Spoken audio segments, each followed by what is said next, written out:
Yeah, anonymous reaction videos do well. It's true. It's true. There's a reason why this style of content is popular. 2.5 hours. What? I can't do 2.5 hours, guys. That's half the stream. Let's do it as long as we see value. Okay? That is a flippin' movie. All right? So let's do it as long as we see value, and then if it drags a little bit, we're going to move on. 1.5 speed. Dude, that would still make it 2 hours. Good God, Contra. You couldn't cut this down a little bit? Holy Fazoli. That is wild. All right. Anyways, listen. I follow at least 150 independent news channels on YouTube. Yeah, well. All right, let's give it a shot. Contra makes Kino content. She makes good stuff. Maybe she'll be able to suck us in, okay? Matthew Hayes, Counterpoint. Good to see you. Good to see you. Good to have you. All right, let's take a look. Tell me if you can hear this, okay?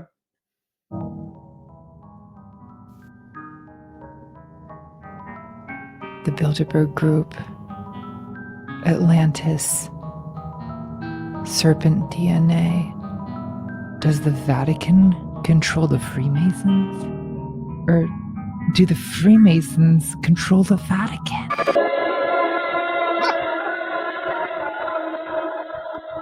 These people are sick. It's a big club, and you ain't in it. Symbolism will be their downfall.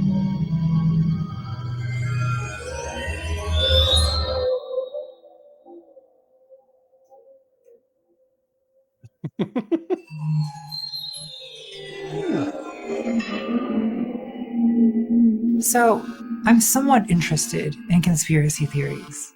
I don't believe in them, but it's one of those things, like cults or serial killers. I don't want to join a cult. I don't want to kill anybody, but when it happens, I take an interest. Ooh, what's going on here? True. It's good to start a video by saying something nice. So let's all go around and say our favorite thing about conspiracy theorists. I'll go first. My favorite thing about conspiracy theorists is their passion for diagrams. As long as the internet has existed, researchers have posted conspiracy diagrams. All right. True. This is one from 1999 with Lucifer at the top. Before the internet, people had to draw these things by hand. The pyramid shape is considered traditional. I remember seeing this one around 2010. At the bottom are the debt slaves, the sheeple. You are here. Above us, world population control, religion, government, education, media, and then corporations, man. Then the banks, the think tanks, the elite families, the crown, and at the very top, the all-seeing eye. Maybe it's the Illuminati. Maybe it's the reptiles. Maybe it's Daddy when he's arrived and he's taking his belt off. It's like Daddy arrived and he's taking his belt off. Let's face it, most conspiracy diagrams look like the untethered. Listen, all right, I'm not saying we're going to be here for 2 hours and 40 minutes, but scribblings. Can we admit something? That's a fire intro, okay? That's fire. There's no denying it. Contra is good at giving us a hook, and she asked us, okay? She asked us, what's your favorite part about conspiracy theories? Notice something. Not only did she take a lot of time in order to make this background with all the strings attached, but she also did a tinfoil. I don't know what you call this for girls, but she did the tinfoil thing. She's put some thought into this. What I think is funny is with cults and with tribal groups, I think part of the reason why they have so much appeal is because they are describing, and I'm sure she'll get into this, their descriptions can seem very accurate. So if you feel like you're a debt slave, okay, I often feel like I am a debt and tax slave. What I mean by that is, so far in my life, I have dedicated 40 to 60 hours a week of my life since the time that I turned 16 in order to pay my bills and in order to pay the federal government. So it doesn't seem like I am much dude, she's crazy and I'm into this based. So it doesn't seem like from an exterior perspective, I'm a human being, right? Or interior perspective, I'm a human being. But it seems like from an exterior perspective, the value that I bring to society is my productivity. And therefore, I am a debt and tax slave. So once you start there descriptively, okay, now what? What's the hierarchy that I'm a part of? What's the culture that I'm a part of? And that's what that diagram, even if it's schizophrenic, that's what that diagram was describing. So I'm very curious to see where she goes because she is an insightful person. Let's continue. Of incurable screwballs. And maybe they are. But I think they're also a sincere attempt to understand the shape of power. Not a good attempt, but that's okay. True. I no longer expect good things. Every conspiracy diagram is an answer to the question, who really controls the world? The pyramid represents hierarchy. It's like those medieval drawings of the great chain of being. Medieval Europeans saw reality itself as a kind of pyramid, with God at the top, the supreme being. Each tier beneath him represents a lower emanation, the orders of angels, humans, animals, plants, and minerals. So hold on. Less Than 3 Entertainment says, yes, she's crazy. She denies the reality of her sex. It's a fella. So Less Than 3 Entertainment. My objection to your statement is not that you have a differing perspective on like sex or gender. Okay. I don't care. However, what I want you to do is I want you to listen to what's being said and tell me what you object to what's being said. Oftentimes, like they call it ad hominem. It's where you like attack a person. When you attack a person, it's oftentimes because you can't contend with their ideas. And so I want you to tell me what you're hearing that you object to. Revolution says, I mean, more funded in the sense is the privately funded of a public organization. The channel doesn't seem like it currently sustains itself. Yeah. I'm joking around. So Revolution, just being transparent, this is an offshoot of Midas Touch. So Midas Touch is a successful media company. They're trying to create a more pro-masculine space where people who are kind of sucked into alternative media and politics have a better place to go. I am a part of that venture to try to, like you can go watch Andrew Tate and we will later on today. We'll watch Andrew Tate or Fresh and Fit or something like that.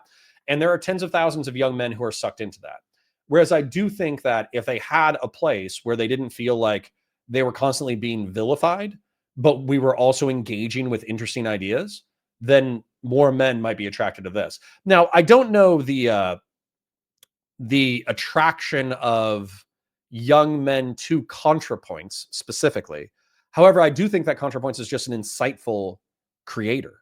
So while this, there might be a 19-year-old red pillar who isn't interested in a breakdown of a Contrapoints video, I think that they would be better off if they engaged with the ideas. So we can make it a little bit more turbo masculine later on. We could watch some military videos and we can watch some red pill debates and all that kind of stuff, and we will. However, we're kind of, today is literally the first day of a 6-month experiment, and so we need to figure it out. You, me, the chat, we need to figure out what we're doing and how we're going to do it. Less Than 3 Entertainment says, I'm not attacking the individual. I'm pointing towards their mental disorder. It's not anything negative towards Contrapoints. The creator is quite interesting, but still crazy. Listen, I'll take that as your earnest and heartfelt opinion. And I appreciate you being charitable towards their content. And I'm not accusing you of this specifically. There are just oftentimes chatters who will attack the person rather than the ideas that they're espousing. And I think that's lazy analysis. I'm not accusing you of that. I'm just saying it's a common thing in the space. All right, let's continue. Medieval cosmology was a mirror of medieval politics. As below, so above. The feudal system was a pyramid, with the monarch at the top, then nobles, knights, vassals, merchants, peasants, and serfs. In 2023, passionate graphic designer Dylan Lewis Monroe created a conspiracy diagram called the World Hierarchy Pyramid. It combines the medieval Great Chain of Being with every conspiracy theory. At the top is the Tetragrammaton, that's the Hebrew name of God.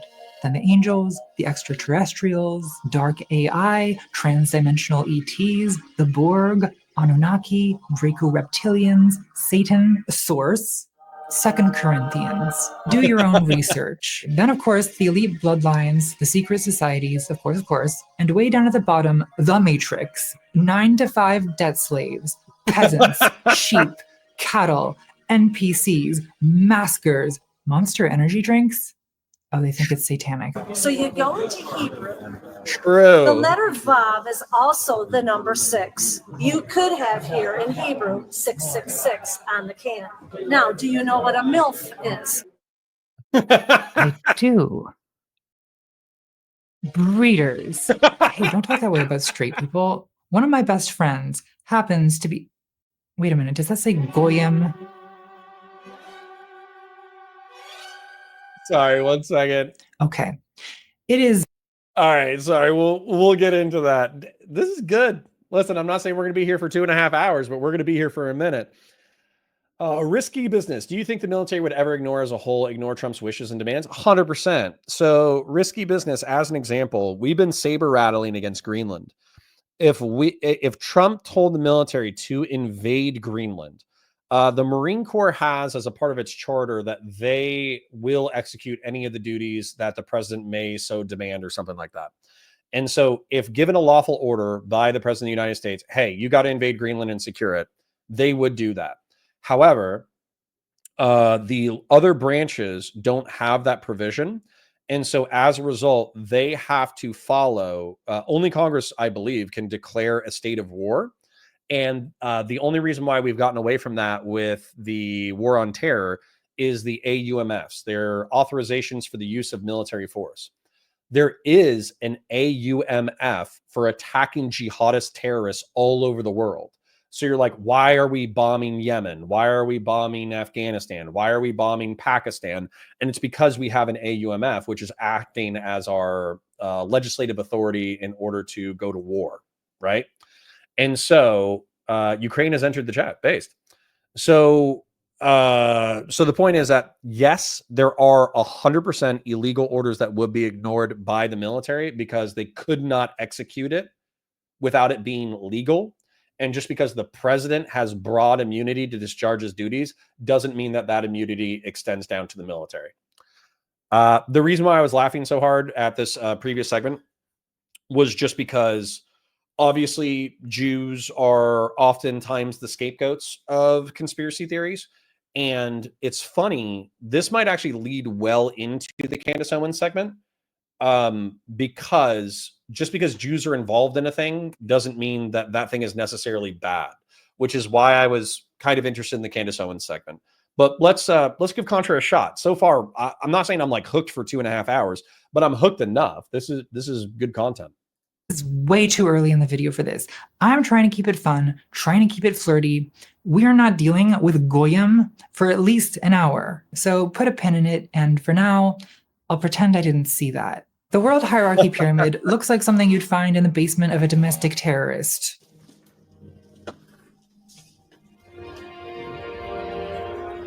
Somerset! How can someone be this wrong about every aspect of reality?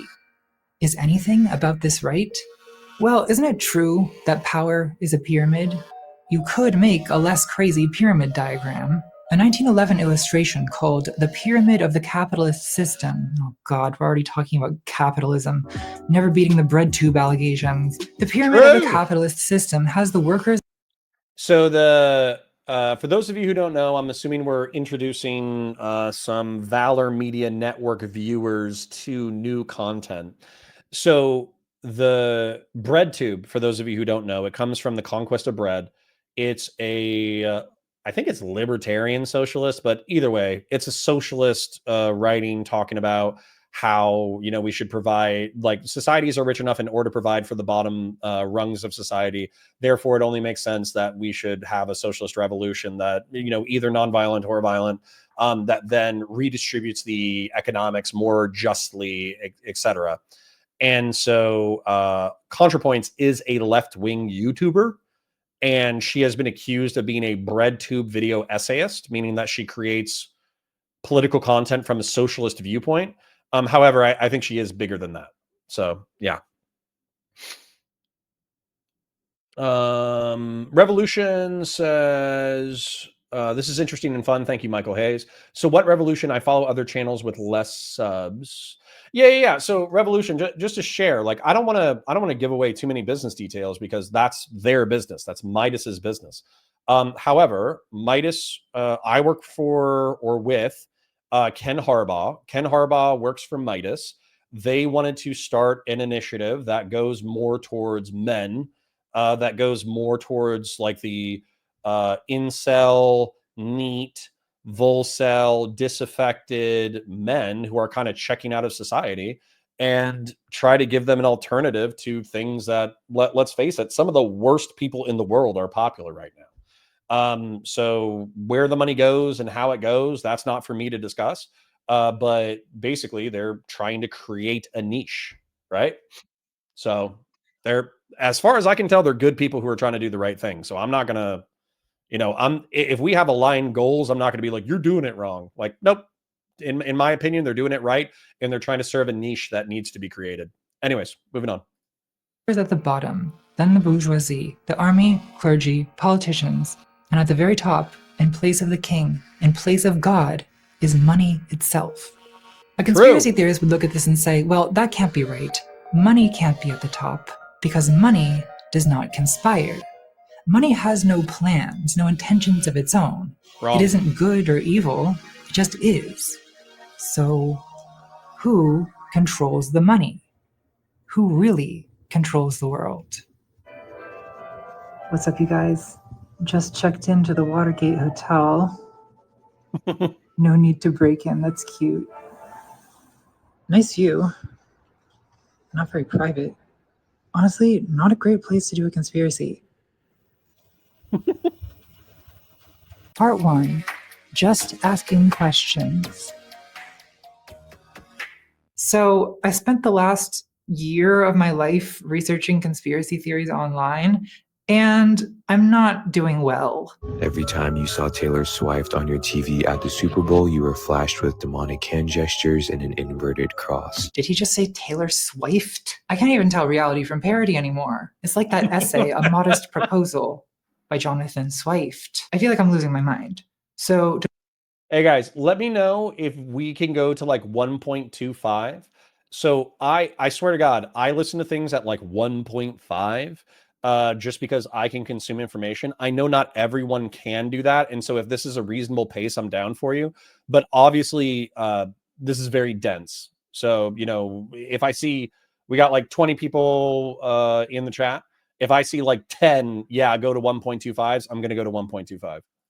To ground myself, I tried asking some normal, non-terminally online people what they think about conspiracy theories. And what I found is that for most people, conspiracy theories are a mainly harmless game they play. The game of what if. What if Tupac and Elvis are still alive? And what if they hang out in the UFO at Area 51 with Sasquatch and Taylor Swift's gay whiff? Sure. Why not? Speculating about who really killed JFK is basically America's pastime, because it's more exciting than baseball, and it's like a murder mystery. We all get to play detective. Was it the Russians?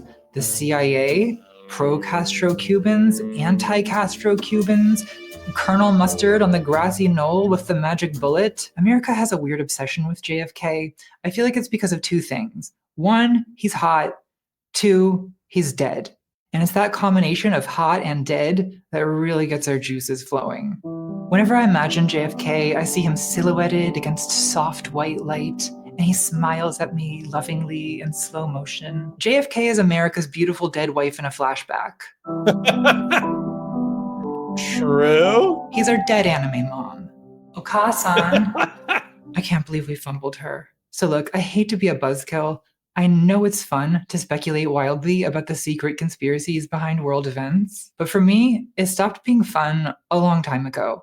I can't pinpoint when exactly, but there's a couple moments that stand out. Exhibit A is Edgar Madison Welch, who on December 4, 2016, drove from North Carolina to Washington, D.C., and entered neighborhood pizzeria Comet Ping Pong with an AR-15 rifle, which he fired through a closet door, terrifying customers and staff. He later told police he was, quote, self-investigating.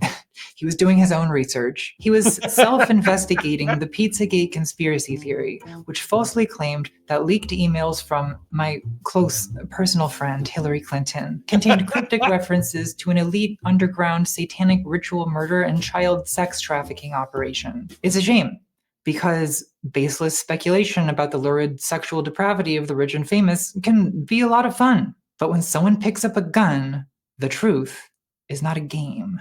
The shooter would later tell the New York Times, quote, the intel on this wasn't 100%. Yeah?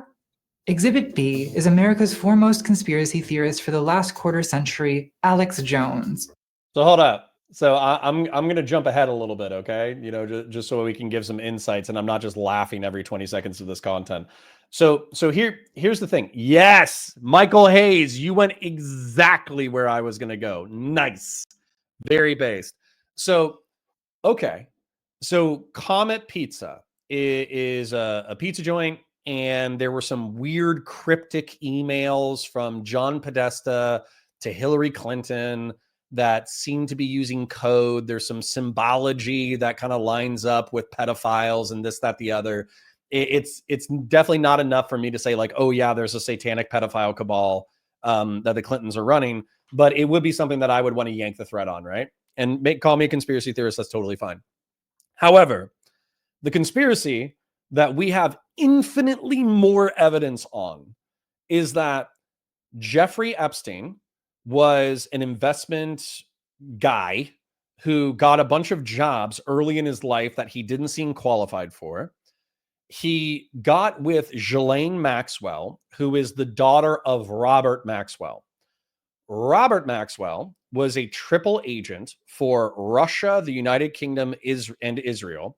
And he had intelligence gathering operations for all three states.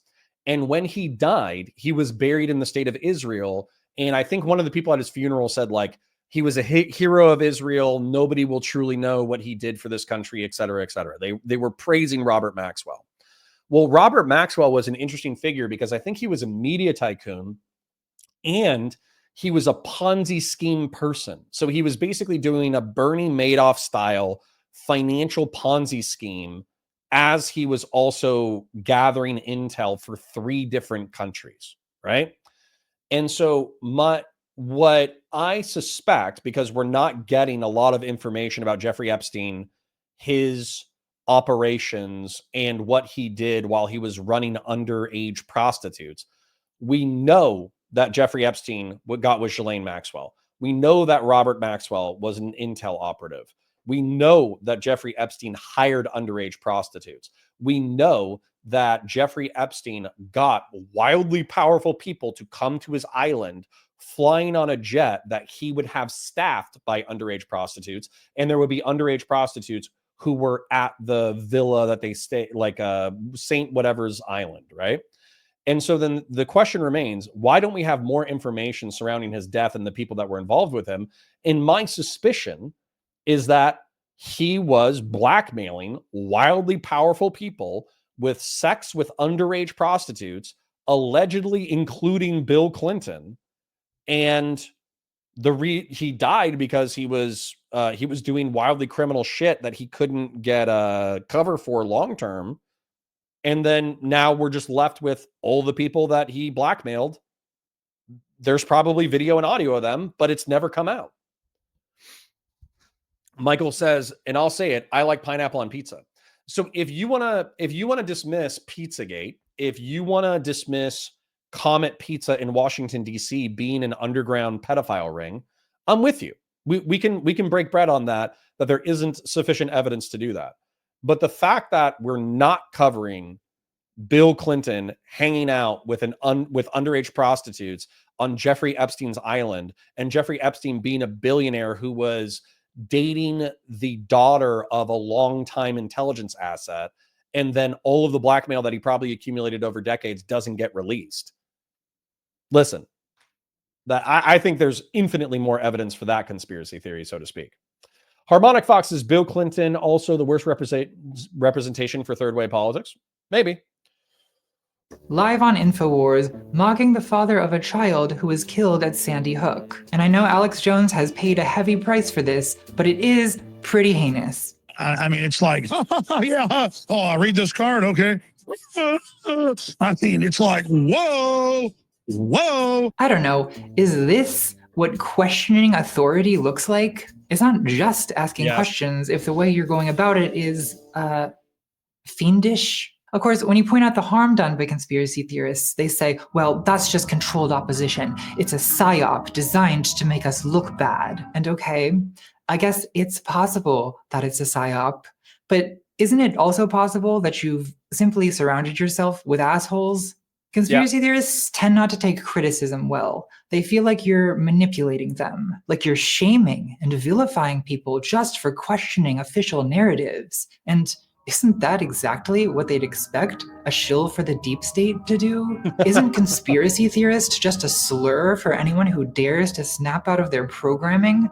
A convenient way to silence anyone who questions the establishment? Well, it's good to be skeptical and it's good to ask questions, but there's a difference between intelligent skepticism and, for example, denying well-documented events on the basis of wild conjecture posted online by some maniac moments before harpooning his own parents. Just because you're asking questions doesn't mean the questions you're asking are good.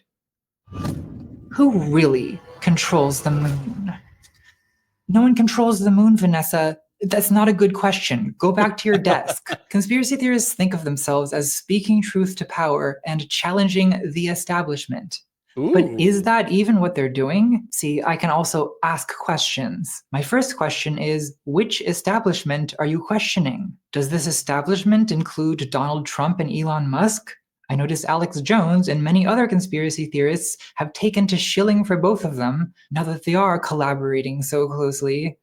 Conspiring, if you will. One thing we've seen in the United States over the last decade is that when an entire political party embraces conspiracy theories, you can't really say that conspiracy theorists are questioning propaganda, because the conspiracy theories are the propaganda. On December 2nd, 2015, presidential contender Donald Trump appeared as a guest on InfoWars with Alex Jones.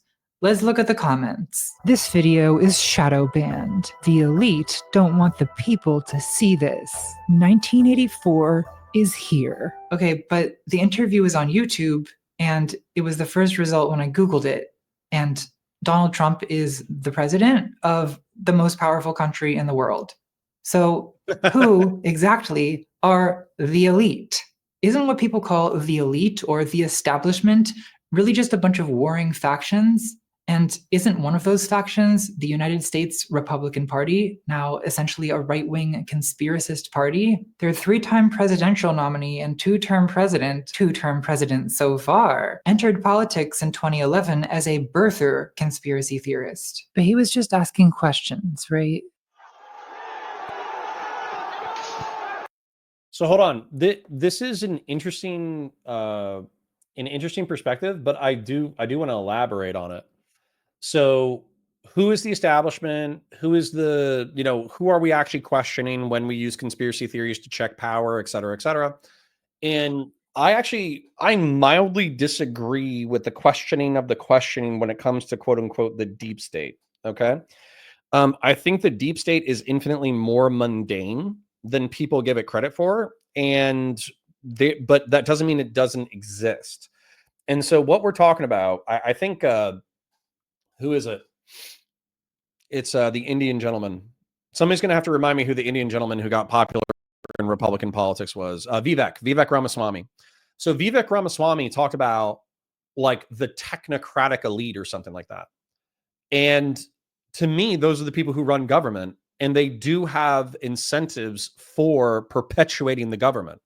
What I mean by that is in Washington, D.C., you have contractors, you have lobbyists who work there, you have the Congress members and their staff, and you have people who are unelected, who are administrators for the Department of State, Department of Defense, Department of this, Department of that, and they are interested in perpetuating the mission of their separate faction and also of perpetuating their jobs, right? And so when somebody like Donald Trump or Elon Musk show up and they say, we're going to cut all your jobs. We're not interested in keeping you. Your missions aren't important. You're not doing anything cool. You suck. Go home, get bent. Those people are going to fight that. And they're going to fight that instinctively to protect the mission of their organization and to protect their individual employment. So the FBI will be hostile to Donald Trump.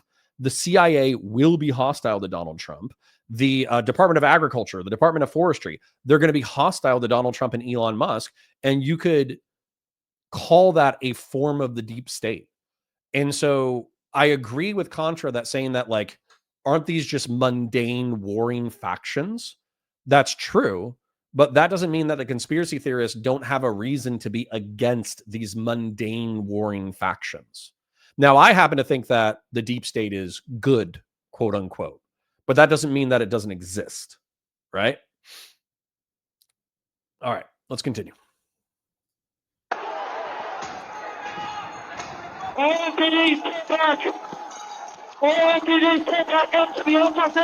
On January 6, 2021, the Capitol was stormed by 10,000 self-described patriots aiming to violently overturn the results of the 2020 election because of conspiracy theories spread by Trump and that scummy lawyer he used to hang out with. Let's have trial by combat. We will never give up. We will never concede. We will stop the steal.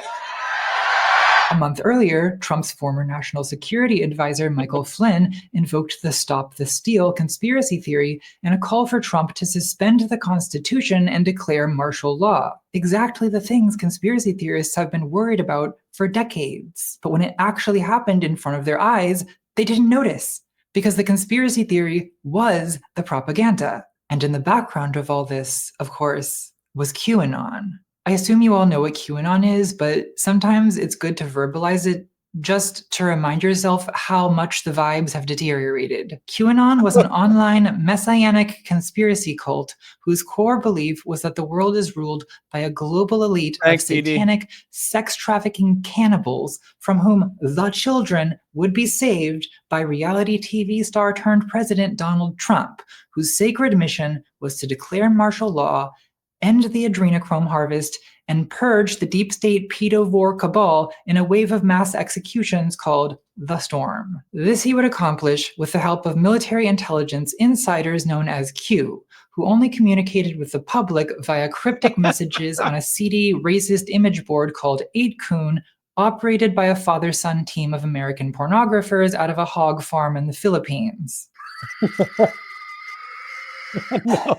The online conspiracy world has since moved on from QAnon. In fact, they'll tell you that it was actually controlled opposition and a distraction. See ya, Fox. Good to have Denial you. is always the last stage of these things. The so-called QAnon shaman, Jacob Chansley, now claims he was unfairly associated with QAnon by the media in, quote, an attempt to control the narrative and destroy my public image. It's not what he said 4 years ago. Q most certainly did send me, ladies and gentlemen. Q is the highest levels of the military and the intelligence community in the United States. And they are disseminating above top secret information to patriots in our republic. That means people like you, so that we can take back our country from the communists and the globalists. He now blames the whole thing on Antifa, Black Lives Matter, and the deep state. And I think it's more like the deep state set up riots than Trump riots. I don't think Trump had people do that. I think it was more likely that the feds and the crowd and Antifa and BLM were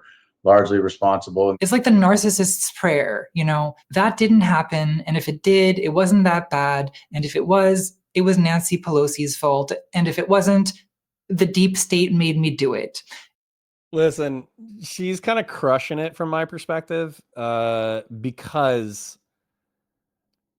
it really is like that, arguing with people. And there's some people, listen, I love some of my family members. I love all of my family members, but arguing with them about this is so frustrating, because you start with, they have Nancy Pelosi on tape admitting that January 6th was her fault.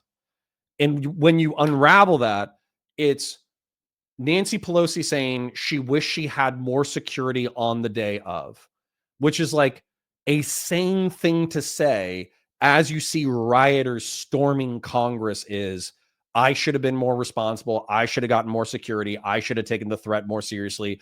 This is my fault, right?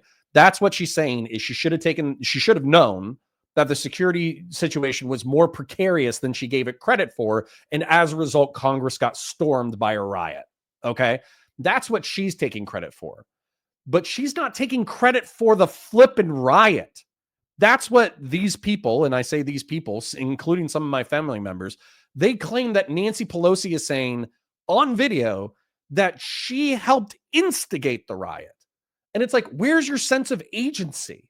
Where's your sense of like, no, so for instance, if the Trump people are correct, which they are not, but if they were correct, then January 6th would be a 100% rational response.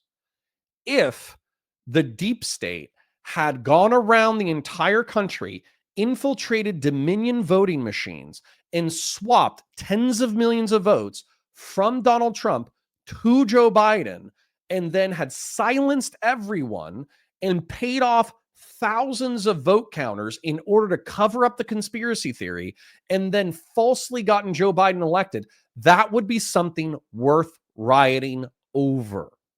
Okay? So you cannot simultaneously claim that you have a perfect justification for the riot and the deep state made you do it. Those are contradictory perspectives. And yet, if you argue with some of these people, they will say one and then the other without missing a beat. And I swear to God, it's because of post hoc rationalization. This is where you start from a perspective and then you will grasp at whatever information is out there in the ether in order to justify what's going on. Michael Hayes says, like COVID. That's another one that's frustrating for me, right? Yesterday, Joe Rogan tweeted out, it was in reference to the White House statement saying that if you don't get vaccinated, you will spend the winter in death and whatever. I think it was a little edgy. I don't think the White House should have said it. And I think that it fueled the conspiracy theorists. However, since COVID started, there are 7 million people who have died from COVID, several million inside the United States, and they did not die well. They died gasping for breath with lungs that no longer functioned. And there are tens of thousands of medical personnel who watched people who did not believe that COVID would kill them get killed by COVID. And so if you caught it, you didn't get vaxxed and you were perfectly fine, that's awesome. I'm so happy for you. I'm so happy you had a good immune system. If you are double vaxxed and you caught it and it sucked and you had long COVID, listen, I'm sorry, but you did what you could based off of the available information. There are still hundreds of thousands, if not millions of people inside the United States who died as a result of it. And so you cannot simultaneously hold the perspective that it's a horrible conspiracy theory that the government ginned up the lethality of the disease in order to scare people to seize power, which they then didn't do. They gave up power afterwards. And also millions of people died. These are contradictory perspectives. Yeah, Spirit Walker, alone away from their families on top of it. Yeah, they were basically in bubbles. They were in giant plastic bubbles because it was so contagious. So yeah, the conspiracy theorists oftentimes have what's called post hoc rationalization. You start with your position and then you rationalize the perspective after that. Very frustrating. But anyways, I think Contra, despite this video being insanely long, I think she's doing like a really good job. Like the information is very effective. So far, there's not a lot of fat on this. It was controlled opposition that I was a part of somehow. So no, I'm not just going to pretend QAnon didn't happen because it would be convenient for you. If you just memory hole these things, then you never learn anything, and we just do it all again. American politics is post-QAnon in the sense of like post 9/11 or post-apocalypse. It's not like things are going back to the way they were, and more like this is just the way things are now. QAnon's core. I'm sorry, Michael Hayes said something interesting in chat. Like COVID was funded by USAID. Okay. let's, and the one that I heard was CDC. Gain of function research is researching how diseases become viral. That is something that's important in order to understand pandemic disease. And even if we funded a lab in China from which the leak emanated because we were doing gain of function research, that is a disaster. It's a human-made disaster.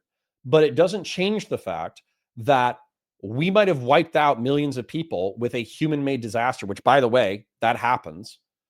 But also the fact that, like, we are preparing for the next pandemic disease.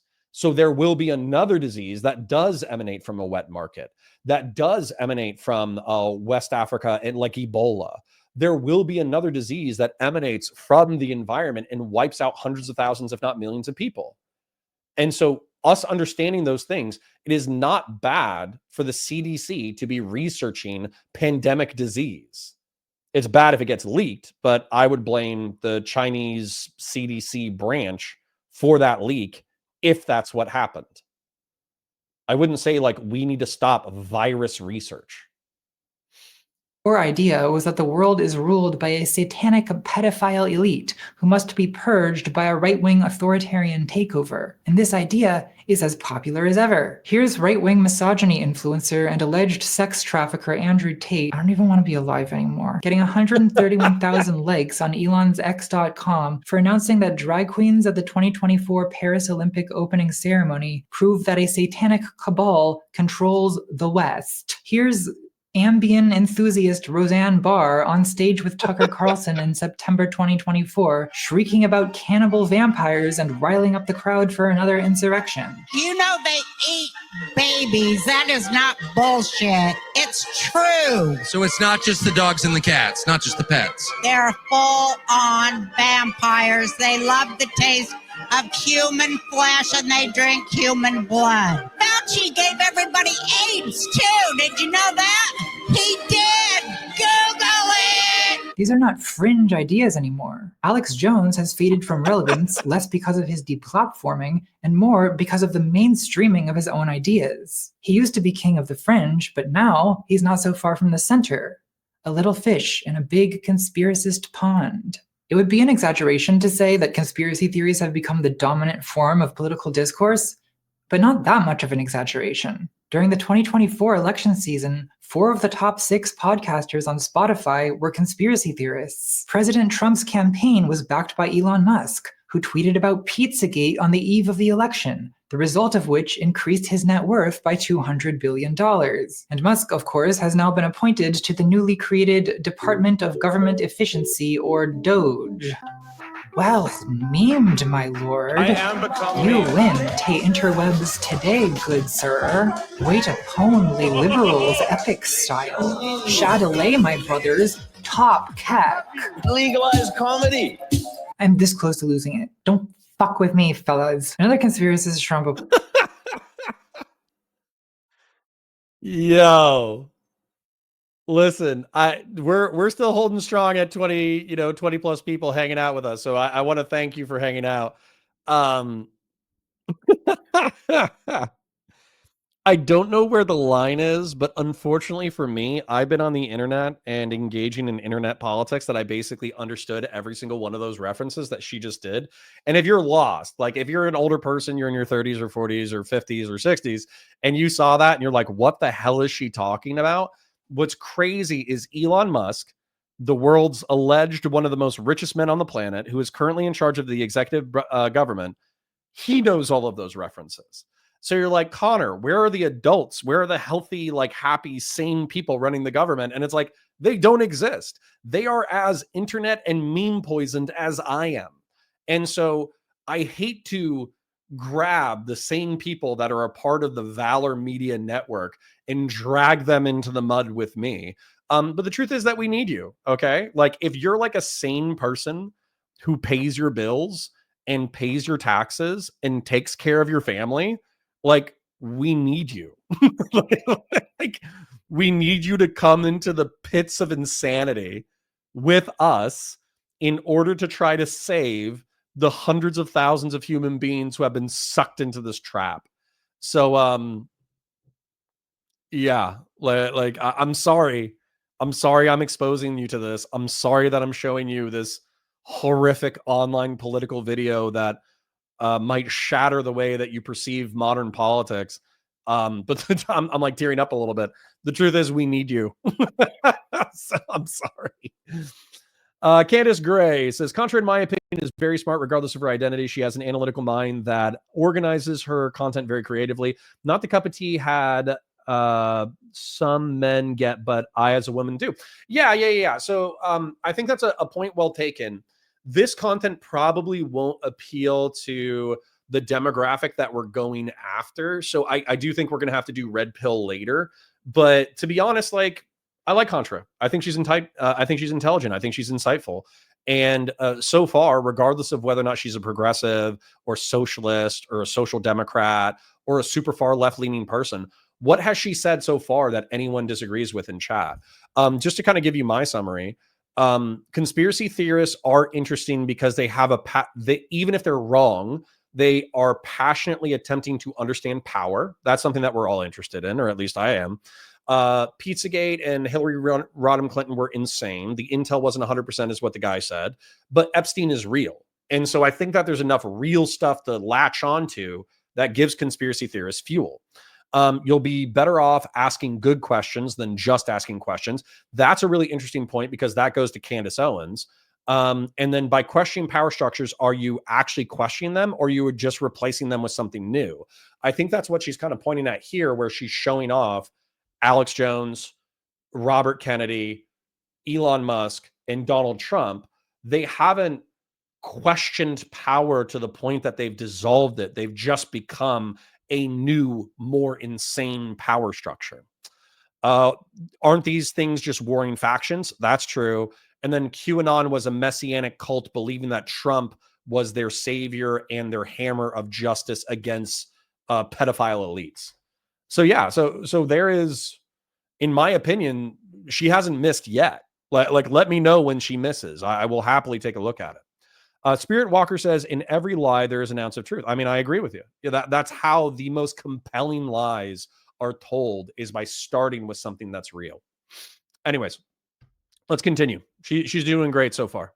Appointment is RFK Jr. They should just nominate the Time Cube guy. Why not? It rotates in 4 different directions simultaneously toward midday, midnight, sundown. It rotates those directions simultaneously. It's RFK Jr., who believes in chemtrails but not vaccines, who claims COVID-19 was ethnically targeted to spare Jews and the Chinese, who denies that AIDS is caused by HIV, who's promised that he, quote, won't take sides on 9/11. He forgot. So conspiracy theories are no longer for freaks in tinfoil hats making public access TV shows about Sasquatch. If that's all it was, I wouldn't care. It's not my business what you people do with Sasquatch in the privacy of your own bedroom. But now, conspiracy theories are for the freaks who run the country. And when it comes to deciding, which elections are rigged, or which mass tragedies are hoaxes, or which reptilians control the central banks, it kind of becomes everyone's business. Because for democracy to work, if that's still a thing by the time this video comes out, we, the people, need to have reasonable conversations with each other. And it's very hard to have reasonable conversations with people who think the World Health Organization is controlled by high-level Luciferian druids. So in this video, I just want to ask some questions. All right, not about any. I got 2 1.25s in chat. If I see like a steep drop off, I'll go back down to 1. But she is, she's not a slow speaker. She's articulate, but I think that you're able to hear better than you are able to speak yourself. I speak slowly, in my opinion. So yeah, let's speed her up a little bit. Any particular conspiracy theory, but about conspiracism as a way of thinking. Why do so many people believe in conspiracy theories? Why? No, I'm sorry. That's too fast for me. I want to be able to understand what you're saying. My apologies to the 2 people who want 1.25. Why are they so obsessed with symbols and rituals? Why are they taking over politics? Has this happened before? When did this start? Is the internet to blame? A funny thing about conspiracy theories is, no matter how wrong they are, engaging with them forces you to ask deep questions. because there really is something mysterious about truth and power. How do we know it's true? What authorities can we trust? Why do bad things happen? Why are there wars? Why is there poverty? Who really controls the world? In this video, I will answer all of these questions and more. So buckle your seatbelt, Kansas. We're gonna take the rabbit pill and find out just how deep Dorothy's hole goes.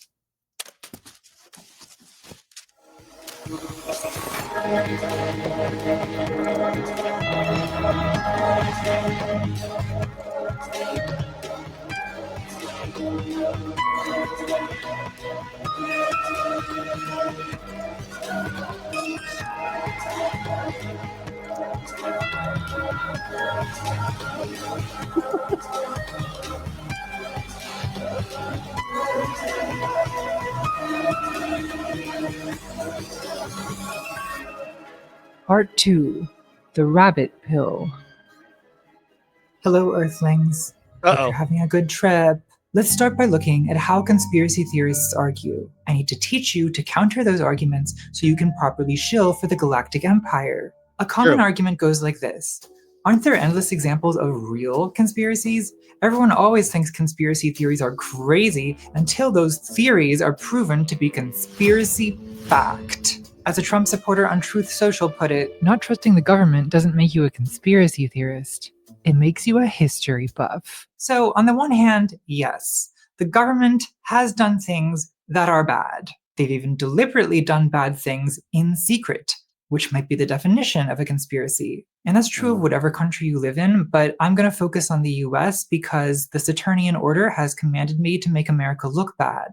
Easiest job they've ever given me. To choose a popular example, Project MKUltra was a wildly unethical CIA mind control experiment carried out in secret between 1953 and 1973. One of its goals was to develop a truth serum using substances like LSD and morphine. Now obviously this did not work, because morphine and LSD are terrible truth serums. Trust me, I've tried. We know about MKUltra because after the Watergate scandal, Congress investigated intelligence agency abuses and uncovered CIA documents that were supposed to have been destroyed. The details are very scandalous. In an operation known as Midnight Climax, the CIA lured men into San Francisco brothels, dosed them unknowingly with LSD, and observed their behavior through a one-way mirror. In another experiment, US Army biologist Frank Olson was given LSD without his knowledge or consent, and he died 1 week later after falling from a 13th-story hotel window under suspicious circumstances. It's true that there's no shortage of real conspiracies. I'll put some on the screen right now, and you can do your own research. So you can't really blame people for wondering, if this is the stuff that's declassified, what else are they doing that we don't know about? Probably a bunch of messed up stuff. I'm not going to disagree with you there. And many conspiracy theories do have some kind of resemblance to things that actually happened. Anti-vaccination conspiracy theories are almost entirely baseless. But in 2011, the CIA located Osama bin Laden in Pakistan by secretly collecting blood samples under the pretext of a fake vaccination program. So, yeah, I want to address that real quick. So this is where I get a little frustrated with conspiracy theorists. So there's enough things that we know of that are actually abhorrent that the federal government has done.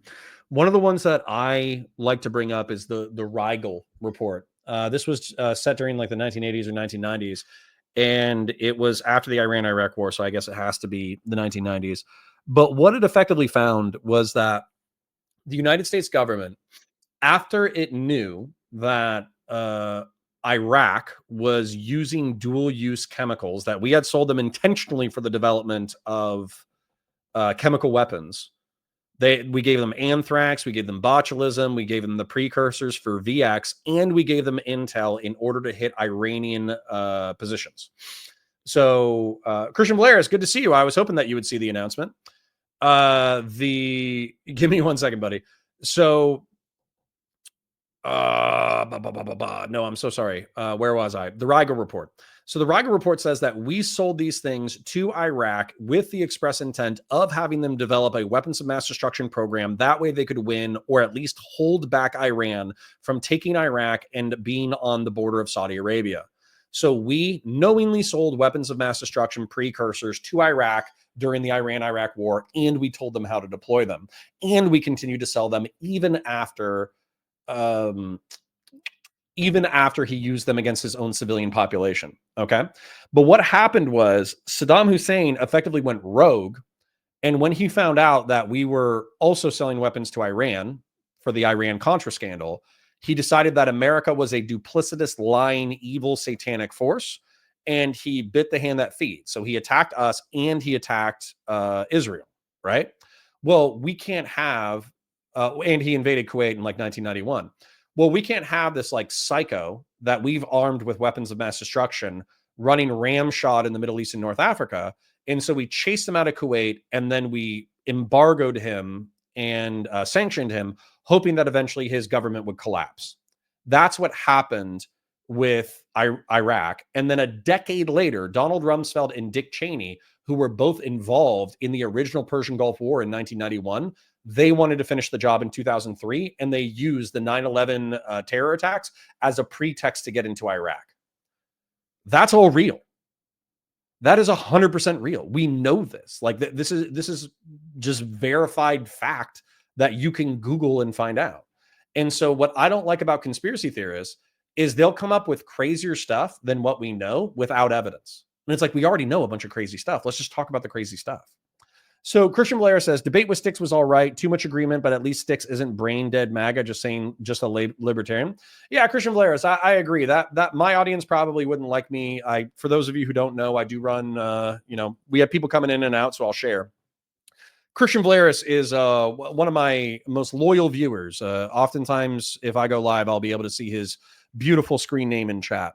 So I'm happy that he's here with us. So just to explain this, especially for newcomers, Counterpoints is still going to be getting content. As a matter of fact, throughout the day today, although I am yapping so much, I don't know when I'll do it. I'm supposed to shoot 3 10-minute segments analyzing politics and put it onto that channel. So we're still going to be posting content to Counterpoints. However, with the live streams, we are going to be live on Valor Media Network. Valor, as long as they'll have me, basically. But Valor, as long as I don't go too crazy with it, is willing to host me for the next 6 months as long as I produce good content for them. And we'll be live 35 hours a week. This will be my job. So basically, yeah, I want to get, when I go live on Counterpoints, we'll be between 70 and 150 people on Counterpoints. I want to migrate that audience over here. So yes, Christian Vlaris. Christian Blair says, seeing the break the rules, I almost thought you were debating Razor Fist. True, they do look very similar. Him and Sticks look like twin brothers. Yes. Yep. All right. Anyways, so I think that I expressed my frustration with conspiracy theorists, and I did address for Christian Vlaris what's going on. So let's continue. QAnon is total madness, but when high-profile men like Epstein or Diddy are outed as prolific sex criminals, it's not unreasonable to wonder how many other rich and famous people are complicit in those crimes. So with so much evidence of real conspiracies, why shouldn't we take the rabbit pill and go down Dorothy's hole? Well, in short, because conspiracy theories have less in common with real conspiracies than might initially seem to be the case. Conspiracists will tell you that the term conspiracy theory was invented by the CIA to discredit anyone who questions official narratives. This is not true. Quote, recorded use of the phrase conspiracy theory dates back to at least 1863, more than 60 years before the CIA was established. That's according to the Associated Press, but I guess that's the mainstream media, and we can't trust them. I only trust truth seekers posting about med beds from a garage and telling you to buy cryptocurrency. When the quantum financial system hits and I finally get my Nisara Gasara deposit, you'll see. You'll all see the difference between... So Michael Hayes says, love Sticks. He's all right. The occult crystal stuff is a little strange, but at least Sticks is principled. So for those of you who don't know, Sticks X and Hammer 666 is a libertarian supporter of MAGA, and we don't agree on policy, but we had a debate yesterday on a show called Break the Rules, and he was very nuanced, which I appreciated. For all my criticisms of the Trump administration, he would typically agree with my criticisms, and then he would expand it even further. So while I am wildly frustrated by MAGA, at least he's willing to admit the flaws, which is great. Actual conspiracies and conspiracy theories has to do with evidence. When we talk about conspiracy theories, we're not talking about scientific theories, like the theory of gravity, which is a well-substantiated hypothesis. At least for you people. It's actually completely false, but they won't let me talk about that. We're using the word theory in the non-scientific sense of unsubstantiated conjecture and speculation. Just a theory. As in the theory that Katy Perry is John Benet Ramsey, or that Jeffrey Epstein is a 300-year-old vampire who used to be Andrew Jackson. Conspiracy theories are by definition unsubstantiated, in the way that UFOs are by definition unidentified. If you know what the object is, then it's not an unidentified flying object. If credible sources confirm a conspiracy occurred, then it's not a conspiracy theory. And to conspiracy theorists, a confirmed conspiracy becomes part of the official narrative, part of the puppet show, and is therefore itself something to be questioned. You see this all the time with MKUltra, where the actual documented events only interest conspiracy theorists insofar as they inspire unsubstantiated speculation that what we know is just the tip of the iceberg. So conspiracy theories are to investigative journalism as cryptozoology is to zoology. Zoology, the study of animals, is a scientific endeavor based on standards of evidence. Cryptozoology, the search for Bigfoots, Yetis, various Mothmen, is a crockpot monster hunting activity based on a parascientific pursuit of mystery for the sake of mystery. Not to be too harsh on cryptozoology, I'd rather people hunt Mothmen than do QAnon. If you're torn between the two, I want you to promise me that you will not rest until you have that Mothman's head. Cryptozoology is not a science, because when a new species is scientifically acknowledged, it's no longer crypto, no longer secret, and is therefore outside the domain of cryptozoology. When the unknown becomes the known, its mystique is gone, and the mystique is the entire point. This is why conspiracy theorists have always been obsessed with secret societies, like the Freemasons or the Illuminati. What interests them is secrecy itself. YouTube is full of videos like hidden camera exposes Freemason rituals, or like forbidden videos inside the Mormon temple. Incredibly boring things become obsessively fascinating if you simply tell people that it's secret and they're not allowed to know about it. The conspiracist classic, none dare call it conspiracy. Well, so hold on. So I understand what you're saying, where the psychological appeal of conspiracy theories is the fact that there's a secret to uncover, and therefore the world is more mysterious and interesting than what we're currently giving credit for. However, I would say, talking about conspiracy facts, one of my frustrations with the Masons, because I've met several Masons, is I would love to join a fraternity of men who care about building society and participating in charitable organizations and engaging with your community and all that kind of stuff. All that sounds great. But whenever I ask a Mason about, like, okay, so what's the deal? The only rules that I know that are you're not allowed to talk about politics and religion. And besides that, I don't know anything. They're like, oh yeah, we're just a charity. And it's like, no, like you wouldn't just join a fraternal charity. Like, there's got to be a point to it, or else why would you have all this level of secrecy? And so for me, that's where, like, it gets frustrating, I guess. Michael hates his stupid handshakes. Yeah, I guess. And then same thing with like the Mormon church. I don't know what Mormons believe, but that's because South Park kind of told me in a tongue-in-cheek way, and the Mormons haven't debunked it, right? So the South Park narrative on Mormons is that they're really, really, really good people, but they believe one of the most insane messianic stories in history, which is that Joseph Smith was promised by God to find paradise or the Garden of Eden in America, and he found it in Utah after getting kicked out of another dozen places, and that when you die, you will occupy your own planetoid in which your many wives and your offspring will populate. And each person is promised this heavenly existence once you embrace the Mormon faith. So, you know, that to me is like, okay, that's bananas, right? So debunk it, please. Please debunk it. Masons, please debunk all the insane stuff. Who is it? The Danites. the cult that kidnapped women in the 19th century. Please debunk what people are saying about Mormons. Pachydermis, good to see you. Connor is suggesting we start our own occult fraternity. Let's go. True.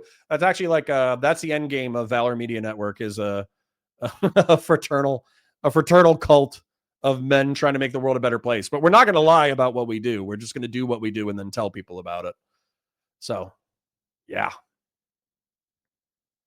And the part about dark people. True. Apparently there's some racism deeply ingrained in Mormonism.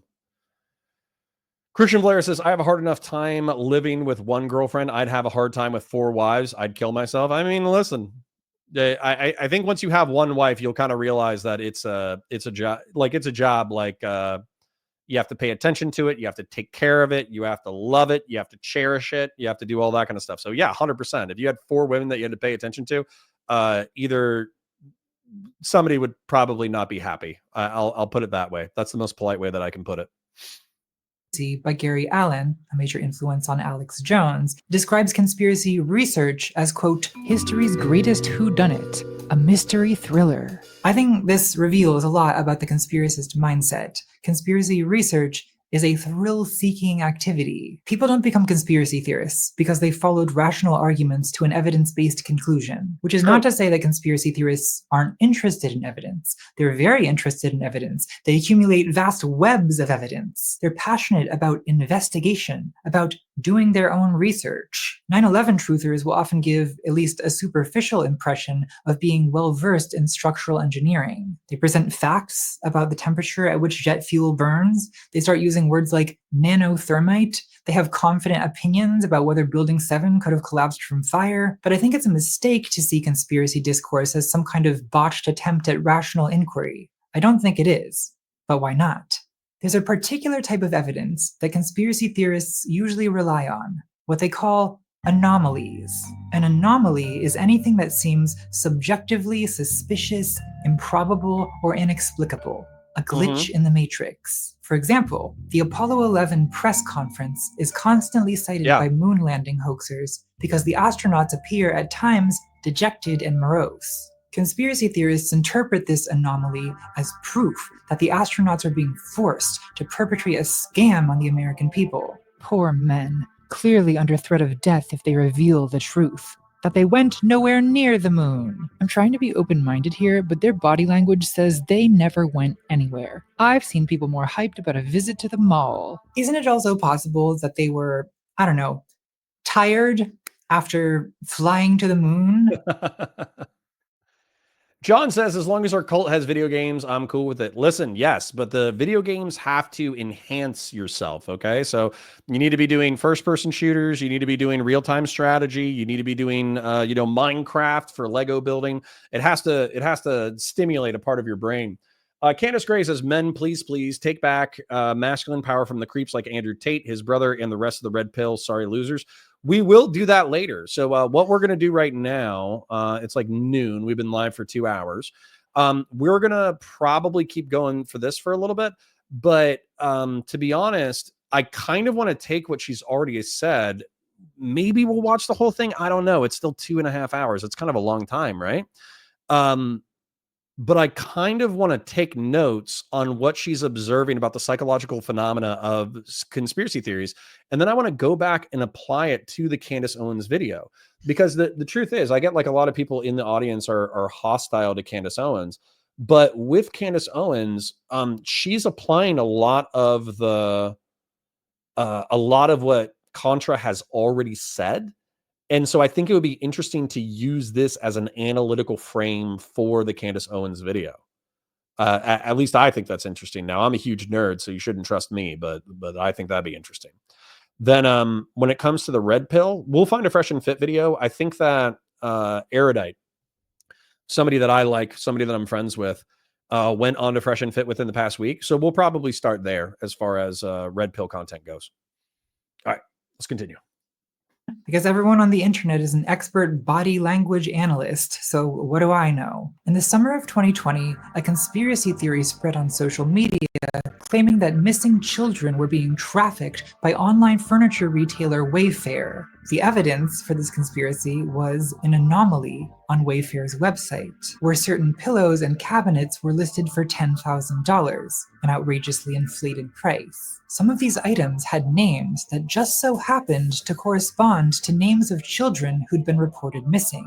People on Twitter started wondering, wasn't it possible these children were being sold into depraved sexual slavery and trafficked inside of pillows and cabinets? A lot of people jumped to that conclusion without stopping to consider alternative explanations. Like, for example, maybe there was an error on the website. Maybe the products were named by SEO optimization algorithms looking for frequently searched names. Or maybe giving human names to products is just a fairly common marketing practice. The Stephanie upholstered armchair, the Vanna tufted sofa. This one's not even on Wayfair. Adelia is at Home Depot. My God, this goes all the way to the top. Don't worry, Adelia. We'll break you out of your velvet prison. The Wayfair missing children did later turn up, by the way. One 18-year-old girl went live on Facebook to reassure the public that she was fine and not, in fact, being sex trafficked inside of a cabinet. But conspiracy theorists in the chat were not relieved. In fact, they were annoyed that their investigation was being debunked. One woman commented, "Put her ass back in the cabinet." For a more convincing example of the argument from anomalies,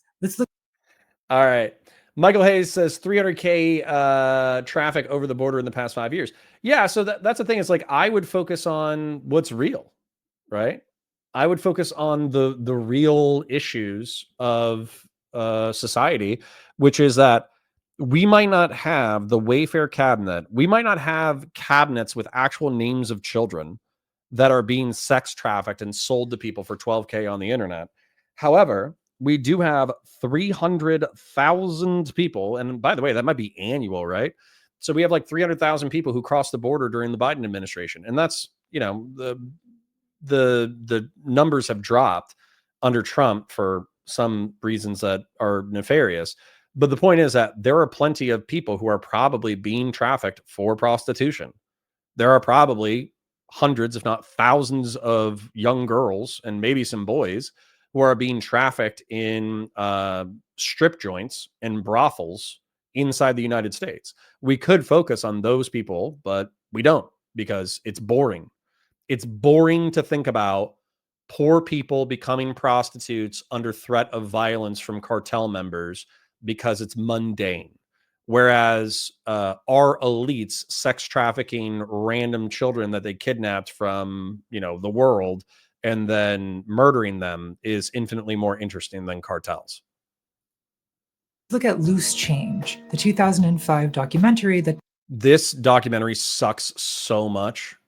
It is so bad. I hope she actually gets into it a little bit. Defined the 9/11 truther movement. Loose Change is essentially just a big list of 9/11 anomalies, including some that actually are pretty, well, anomalous, like the discovery of a hijacker's passport at Ground Zero. 7 different black boxes, made from the most resilient materials known to man, were all completely destroyed beyond repair. Yet, a passport, made from a fragile material known as paper, managed to fly through a 2,000-degree explosion and land undamaged blocks away, where the FBI conveniently found it, thereby incriminating Saddam al-Sakami and al-Qaeda for the attacks. Who writes this stuff? Isn't it weird that a passport would survive a 2,000-degree explosion? Like, yeah, it is extremely weird. How do we explain that? Well, my explanation is that sometimes weird things happen. In 1987, Northwest Airlines Flight 255 crashed shortly after takeoff in Detroit, killing 156 people. Everyone on the plane died except for one 4-year-old girl. How could a 4-year-old survive a plane crash that killed more than 100 adults? Isn't that anomalous? It's super fucking anomalous. But you know what? Sometimes anomalous things happen. How did the hijacker's passport end up at Ground Zero? Well, I really don't know.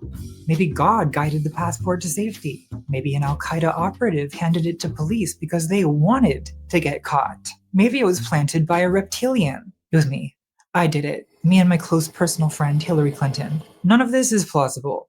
But is it more plausible that the Bush administration planted such a weird piece of ultimately superfluous evidence in the course of orchestrating this secret controlled demolition of the tallest buildings in New York City, and that no one involved in any stage of that process has leaked anything about it for over 2 decades? God, am I really debating 9/11 truthers online?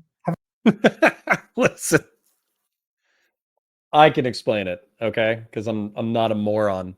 And what is it? Great paper on those passports, says Michael Hayes. True. Desert Dog says, I was already subscribed, but enjoyed the show and will definitely be watching now. Excellent. Well, welcome aboard. Just a quick shill, a quick shout out. So if you're enjoying this, I understand that, watching somebody else's content, pausing intermittently and then breaking it down might not be the sexiest of content, but let's face it, it is some of the most popular content on the internet. So we're going to do it because, frankly, we're going to be cutting these up and posting them as post-recorded videos for the consumption of other audience members for their enjoyment. If you like what we're doing here, I'm going to post the link in the chat where you can tip. Now, you don't need to tip, okay? If you don't have money, if you're just surviving, if you're just getting by, if you're just paying bills, I don't need your money. Your viewership and you liking the stream is sufficient for me, okay? Your presence is sufficient for me, okay? Now, explaining, that's my friend, my editor. Let me copy this. Copy, paste. Here we go. So if you have $1 to do and you want to throw it my way, use that link down in the description. It should be under Valor Media Network. Actually, not in the description, in the chat. Okay. Now let's explain the passport. Okay. You have a bunch of hijackers in the plane, and they're going, I don't know, 500 miles an hour. They go into the building. They crush into a bunch of concrete and steel bars, but there's also a bunch of dead space, like the actual offices. And then as a result, shrapnel bursts all over the place, okay? Not everything was consumed and sitting in a 2,000-degree fire for a prolonged period. You effectively need to think of it as an explosion. And for those of you who are unaware how explosives and shrapnel works, when something explodes, it throws everything around it in every direction possible, emanating from the explosion. And so for me, it's not exactly that crazy that a plane would hit a building, explode, and some of the shrapnel would survive the 2,000-degree burn because it was only exposed to that like heat momentarily. That would be my explanation for the passport. And also, I do like that Contra counters the conspiracy theory by basically showing that the George W. Bush planted the passport for superfluous evidence of the 9/11 hijacking in order to demolish 2 New York buildings in broad daylight in front of tens of thousands of people in order to invade the Middle East and North Africa, something that we probably could have already done anyways, is dumb. So yeah. Have I really learned nothing in 23 years? The thing about anomalies is that they never really amount to any kind of substantive evidence that a conspiracy occurred. The argument from anomalies is often just a series of statements beginning, isn't it weird? Isn't it weird that cabinets on Wayfair are listed for $10,000? Oh my god, that's really anomalous. Isn't it weird that Sirius, the hero dog of 9/11, was photographed with Bill Clinton exactly 1 year before the attack? Yes, it's weird. You have proven that a weird thing happened, but that's all you've proven. It's a style of argument based entirely on innuendo, conjecture, and asking leading questions designed to push the audience to a speculative conclusion. It's like the History Channel show Ancient Aliens, where the phrase, "Is it possible?" occurs with comical frequency. Is it possible that Bigfoot is actually an extraterrestrial? Is it possible the moon is not only hollow, but an artificial structure? Is it possible that the story of the Minotaur is based on actual events? Is it possible that the octopus didn't originate on Earth? Is it possible that what we have here are extraterrestrials wearing some type of protective suits? Is it even possible that Nessie is an alien entity that is able to pass through a wormhole that exists at Loch Ness? Like, yes, lots of things are possible because possibility requires a very low threshold of evidence.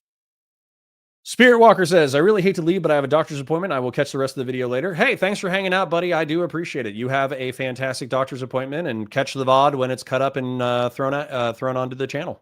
It's possible the moon is controlled by reptiles. It's possible that life is but a dream. This rhetoric of asking leading questions functions in part as disavowal, because technically you're not making any claims, you're just asking questions. But it also provokes the imagination of the audience and makes you feel like you're connecting the dots on your own. And that's exciting. It's engaging. It makes you feel smart, like you're an independent investigator, a free thinker. You're not a sheep who believes whatever the mockingbird mainstream media forces down your throat. You do your own research.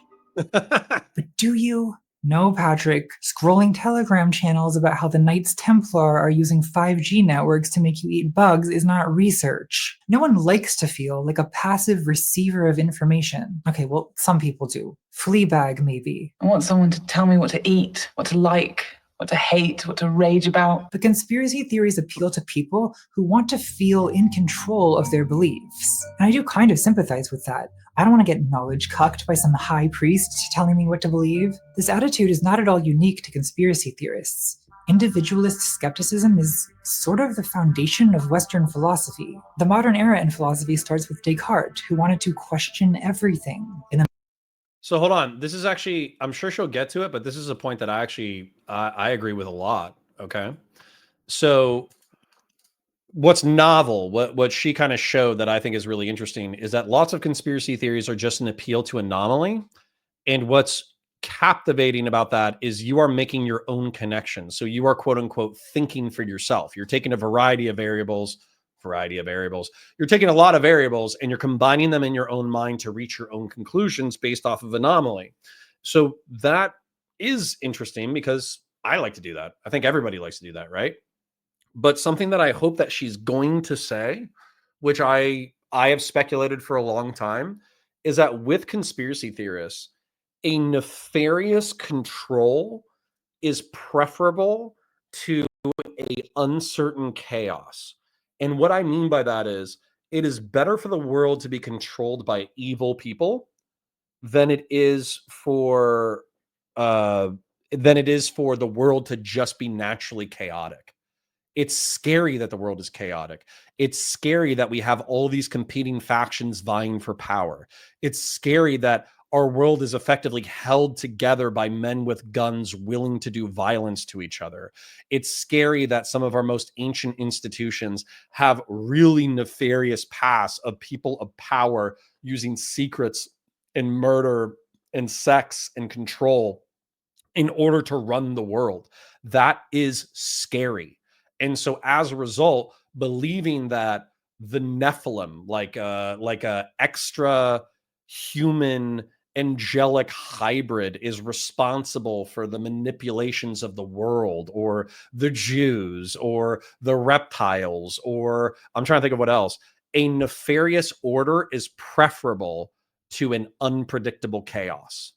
And I think a lot of conspiracy theorists prefer that certainty, even if that certainty is untrue.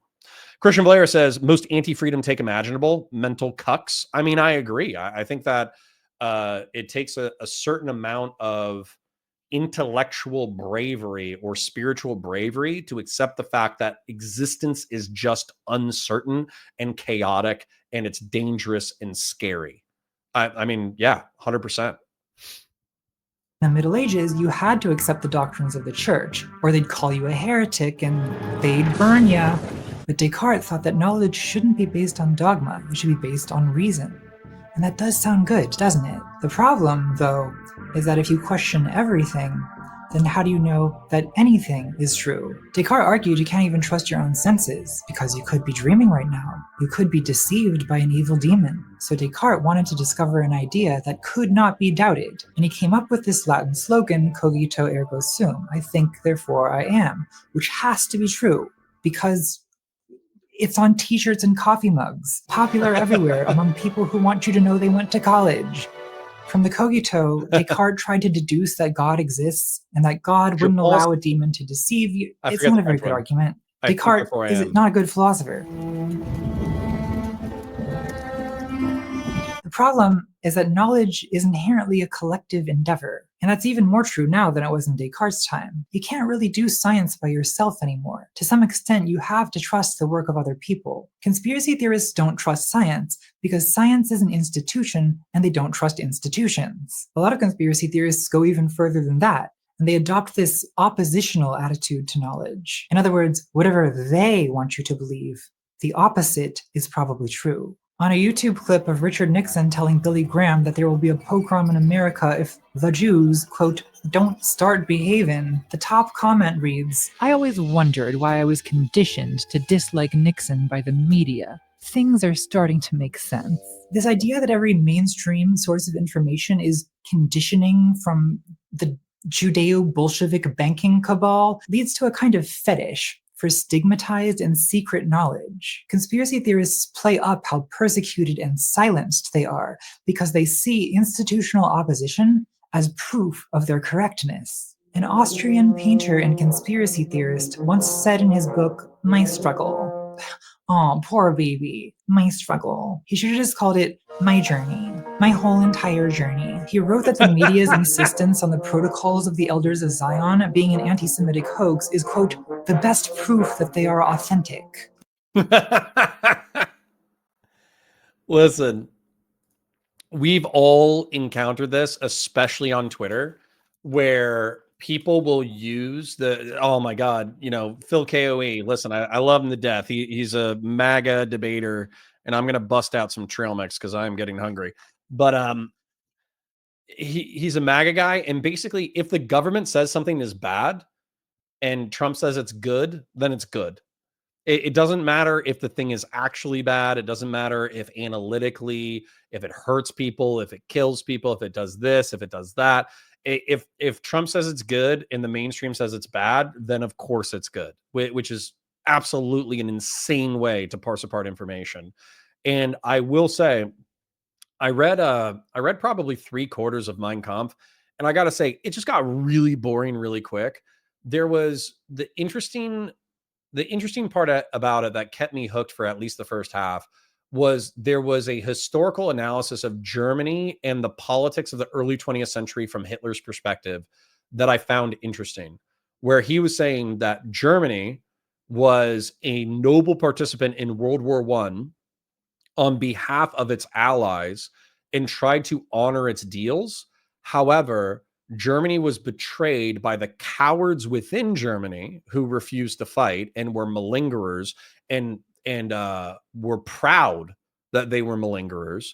And it was hurt by its allies who dragged them into a war that they couldn't win. And if Germany had tried to drag them into a war, he doubted that they would have honored those alliances. That was interesting. Okay. That was interesting to see, that kind of perspective of a early 20th century German aggrieved position. However, as the book wore on, it was just like, Jews are bad. Jews are bad. All the communists in Russia, they're all Jews. They're all being manipulated by Jews. We need to take care of the Jews. That was like, I don't know, 30% of the book in the middle section. And I just kind of lost interest because it got repetitive. Anyways, let's continue. This is one reason why conspiracy theories are impossible to debunk. The attempt to debunk them is seen as shilling, and therefore as proof of the conspiracy. If it isn't true, why are you so eager to disprove it? Conspiracists see the media, the academy, the medical establishment, every reputable source of information as a kind of Cartesian demon lulling us all into a dream world from which their goal is to awake. And it's this experience of awakening that conspiracy theorists are trying to trigger, with an overwhelming gish gallop of anomalies that eventually climaxes in a wild leap in logic. The most egregious example of this, possibly ever, is the Dutch conspiracy theorist Janet Ossebaard's 10-part video essay, Fall of the Cabal, which recruited millions of people into QAnon in 2019 and 2020. Fall of the Cabal begins with a section called Things That Made Me Go, What I'm going to do is, first of all, give you a short overview of things that made me go, Things That Made Me Go, is just a random list of anomalies. Not arguments, just questions. Isn't it weird? Isn't it weird that the Vatican's audience hall is full of references to reptilians? Did you know the Vatican's telescope is called Lucifer? And since when does the Pope make the sign of the devil? 9/11. Wow, that's really anomalous. Are you aware of the fact that children cartoons contain subliminal messages of sex and violence? Why? That's super fucking anomalous. Fall of the Cabal does allude to a few things that are real. Like, yes, Monsanto and Bayer are companies that make carcinogenic herbicides. That's true. But then that's just casually mixed in with, blood libel. Do you realize that these foreskins are actually sold? That it's a trade? What's next? Drinking baby blood? Look, what is the point of this? There's no logical connection between any of these points. It's just a bunch of ominous innuendo leading the viewer to the vague conclusion that something isn't adding up. We've been lied to. And that is always the preface. We've been lied to. What is the purpose of opening with that? Well, if you can make your audience feel like everything they've ever been told is a lie, like science is fake, like school is indoctrination, the news is propaganda, the so-called fact checkers are...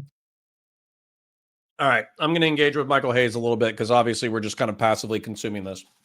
So Michael Hayes says, chicks with junk and the church supporting pedos makes total sense.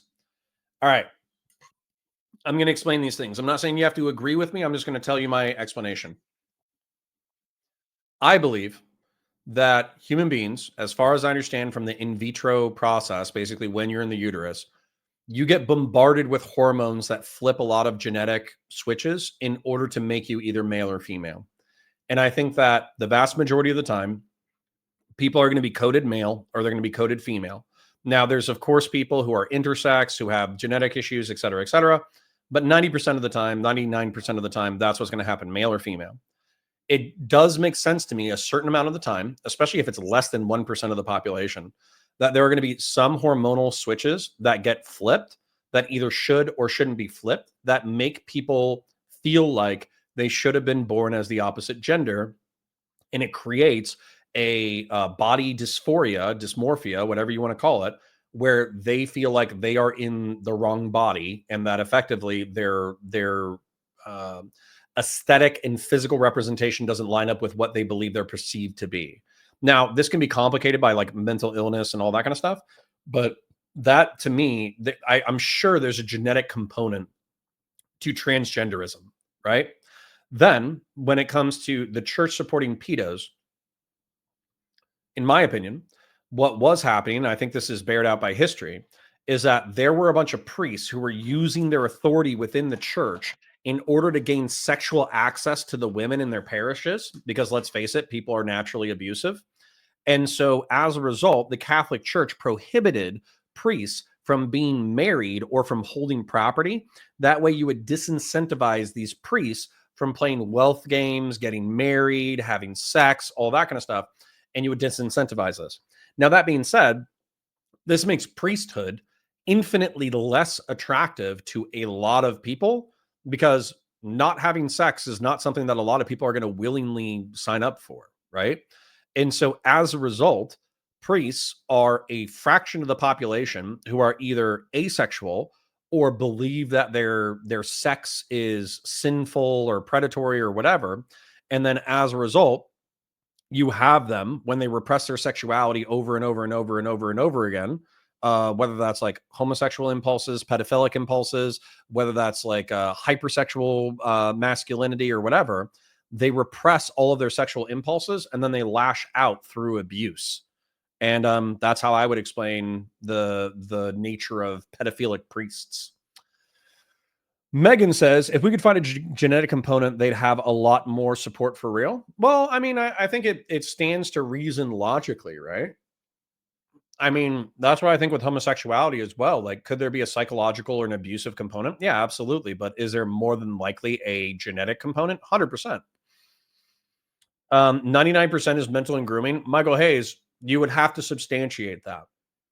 So if we survey all of the trans population and half of them have experienced some kind of abuse in childhood and half of them haven't, you're still going to have to explain the half that has not suffered abuse that still has gender dysphoria. So I'm not saying that there aren't a substantive amount of people who have experienced sexual or physical abuse. I'm just saying that you would have to substantiate, you're putting it at 99%, you would have to substantiate that for me to believe it.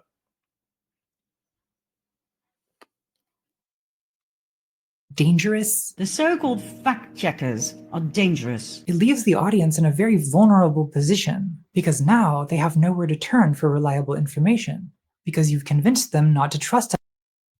I think we're going to watch to the end of this chapter and then we're going to change topics. It's not anything against this video. I would encourage you to go watch it, but I think I have enough to engage with other content and we also get the vibe, right? So let's finish this chapter, which is, we're at 45 minutes. We are currently at 41. So we got another 5 minutes of this. Let's enjoy the next 5 minutes. And then I encourage you to just go watch this on your own, but we might use this as a framework with which to analyze other content. Anyone. And now they don't know what to believe. Simple. And if you're a propagandist, that's exactly where you want Christian them. Blairus. Because most people are uncomfortable with doubt and uncertainty. It leaves you open to alternative explanations, even bad ones. Because any explanation feels better than none. So this is the critical moment when you make the logical leap into hyperspace. You've broken the audience down, and now you get to build them back up. You get to be the Morpheus telling them how deep the rabbit hole goes. And you may as well go ham, because at this point, they'll just believe anything you say. Get ready for some conspiracy facts. The North American Man-Boy Love Association. This is their mascot. Why are children exposed to Illuminati symbols, chemtrails, cannibalism? George Soros, the Rothschild family. Follow the money. Adrenochrome is real. It is the ultimate drug. The same Church of Satan Chelsea Clinton is so fond of. If you can really jump from one timeline to another parallel one, you can time travel. I have grown to fully trust Don, master of all masters. He is a genius, a 5D chess player, a man with a huge heart. Q is not a cult. The most insidious thing about this form of indoctrination is that, to the people susceptible to it, it feels like critical thinking. They think they're connecting the dots, asking questions the sheeple can't handle. They noticed the anomalies, they followed the money, no one told them what to think, except you kind of did tell them what to think. You just did it in a way that made them feel like it was their idea. And when people feel like something is their idea, they internalize it as part of their identity. They become possessive of it. Where they once may have been open to skepticism, they'll now be on guard against it, ready to dismiss it reflexively as shilling. So the point of the argument from anomalies is not to support a conclusion with evidence. The point is to trigger a crisis of belief that primes the audience for a kind of conversion experience, an initiation into the cult of mystery, of secret alternative knowledge. And that conversion experience is called the awakening, going down the rabbit hole, taking the red pill. It's hard to overstate the influence of 1999 cyberpunk science fiction film The Matrix, a great movie whose legacy is unfortunately tainted by association with every manner of Looney Tunes buffoonery. The Matrix became the centerpiece of 21st century mythology that it is because its allegory of awakening from a dream is a universal archetype.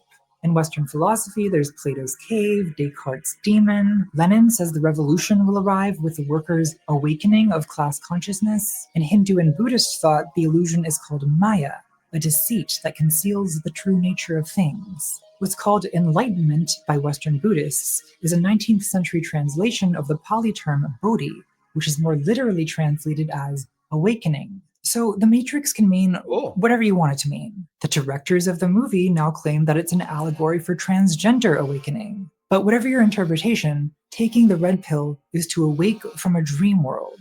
It's a revelation that explains the feeling you've had all your life that something is vaguely wrong. You don't know what it is, but it's there, like a splinter in your mind. By taking the red pill, Neo undergoes a rite of passage, symbolically dying in the dream world to be reborn in the desert of the real. For Neo, this also entails the realization that he is, in fact, the main character of reality, which also probably speaks to something in the conspiracist mindset. When conspiracy theorists tell you to wake Don't worry, up, guys, we're almost done. they're not trying to persuade you about the causes of a particular historical event. They're urging you to transform the way you think about the world in general. Dylan Lewis Monroe's Q-Web diagram connects the dots from Atlantis to the Rothschilds to the Vatican to 9/11 to reptilian extraterrestrials to Obama's fake birth certificate. It's all connected. In the Q-Web, the Western pyramidal hierarchy has been replaced with a mesmerizing Eastern tangle, which the authors of Conspirituality compare to a Buddhist mandala meant to guide the viewer to awakening. So, what is it the conspiracy theorists are awakening to? Okay, that would be interesting, and I'll watch it on my own. But I do want to kind of change pace because I want to hit, if you'll indulge me, using the information that we just gathered. I want to use that in order to analyze what Candace Owens did. Okay, reason being because I think we're going to see a lot of parallels. So I'm not going to go over everything that we just like kind of learned from this segment, I guess, but there are warring factions that are obvious in history that the conspiracy theorists appeal to, but they all have like explicable motivations, but they are always going to point to the anomalous connections, right? And so the point isn't to answer the question, it's to engage in mystique, to go after secrets, to pry at reality that's just behind the veil, right? And so there's an appeal to anomaly, that's what they were talking about. And then a nefarious controlled world is preferable to chaos. And so what Contra kind of pointed out is that once you prime an audience with enough anomalies,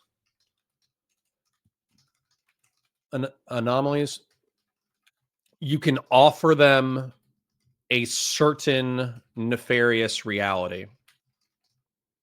And so that's actually what I want to do is I would think that what I watched with the Candace Owens JFK video was at minimum the appeal to anomaly.